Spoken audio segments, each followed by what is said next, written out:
Yeah, that was like we'd started this first drop shipping store, me and a guy that were running the theme pages in early 2017.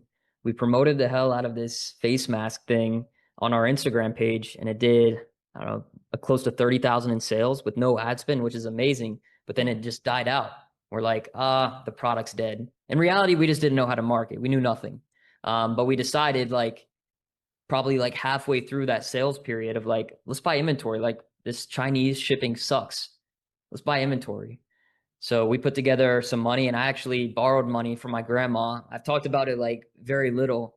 Um, but I had asked my grandma, I said, hey, I'm working on this business. We already have proof of concept. Here's sales. I need like $1,000 more to buy inventory. She's like, would 2,000 be better?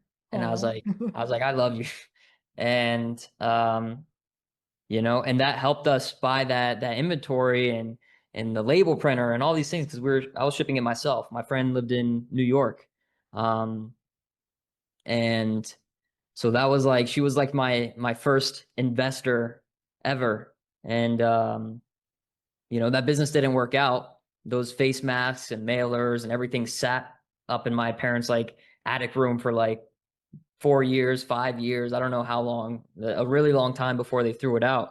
But yeah, we took that risk in buying inventory. And it's funny how full circle things, go now because now we have a warehouse filled with, people's inventory, hundreds of millions of dollars worth of inventory. that was so cool. I know you made a joke. I know you made a joke one of your videos like a few years ago. You were like, if anyone wants a free face mask, like here it is, because you didn't know what else to do with it. Did you ever happen to get rid of those? Yeah, I mean the thing was though that they expire because it had weird ingredients, man. One was like pig placenta was one ingredient. Oh wow. And they had an expiration date of I don't remember what the expiration date was, Yeah. but they expired, so they all just got thrown in the trash eventually. Yeah. I remember you used to make a joke out of that and like because you had so much inventory, and Yeah. and I thought it was pretty comical. I'm just reflecting off of like the history of how long I've known you and certain things you would say. When you were navigating this journey, you're can you actually remember the first time you ever made a sale? Like, do you remember the dollar figure? Yeah, I can't remember the exact dollar figure. It was either I think it was like 1999. I have a screenshot on my phone because me and my friend had launched that face mask store and we made a little video, we posted it, and we're just like waiting for the sale and we're texting each other and I'm like, bro, it's only a matter of time. He's like, yes, bro. And then like we got an order like while we were texting. So I took a screenshot while we're texting how the sale came in.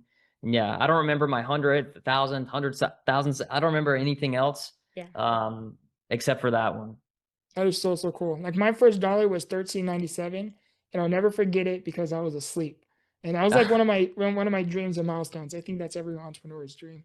Did it To wake you up or you woke up to it in the morning? I woke up to it in the morning and it was like so cool. And I had to like look at it 10 times to make sure I was seeing it correctly and everything. So it was a pretty cool moment.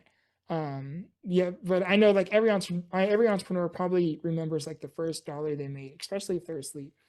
What was it like to go from, seeing these little success moments to now starting to see bigger numbers, and then eventually you started seeing consistency and you started seeing repetition behind everything that one you had worked so hard to make happen, but you finally, I don't want to say necessarily rely on that income, but you are confident enough about what it is you're doing and you start seeing these numbers just coming through. How does that passive income um, mentally, like how is navigating that, mentally, like seeing all these different types of success? I don't know, bro. I think I was pretty stupid, honestly. You know, because I live the same life that a lot of like drop shippers have, with ups of like hitting sales and stuff, then oh, your ad account goes down or you're starting to go unprofitable, but you want to keep things going and you try all these different things. Maybe you have a payment processor go down. Like, dude, at the time that we met and we did like a coaching thing, like that was like one of the worst times of my life, like mentally. Like I was in like a dark time then, but I was like working on the business side and really like, working to make things continue. Um, And I feel we stemmed a relationship from there, and like it's kind of a cool story. But like I've lived a life that a lot of drop shippers have as well, and you know a lot of lessons throughout it. So I don't know if I have ever had like actual passive income. I believe that like I had a lot of active income throughout different periods.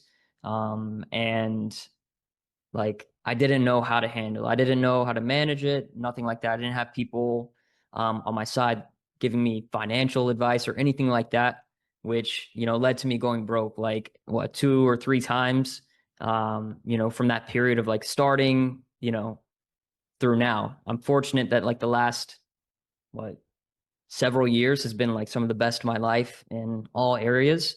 Um, and I think that feeling is really good when you can gain peace of mind.